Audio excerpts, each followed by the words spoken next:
if you want to make a profile on pre-apply, here's a step-by-step guide on how to do it. So go ahead and open up the app, make sure that you sign in, and I'm gonna sign in using my Facebook account. So I'm gonna double click right here to confirm that I want to sign in with my account on Facebook. I'm gonna continue, double click to continue, and then you're gonna wait for a few moments right here to log in. And as you can see right here, you will see the interface. Now, in order to access your profile, click on your messages and then click your profile icon at the top right. And you're gonna see this is your profile. You can edit your profile, add the first name and the last name and phone number. This is how you edit or make your profile. And you can go back right here and see your settings in the app language and the payment method. And from here, you're gonna be able to control your settings. As if for the profile, you can just go ahead and edit photo by adding a new photo.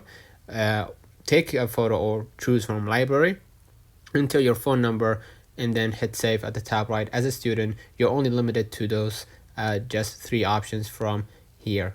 Okay, so let me know in the comments if this video helped you. Don't forget to like and subscribe, turn on the notification bell to receive every video we upload. Thank you for watching.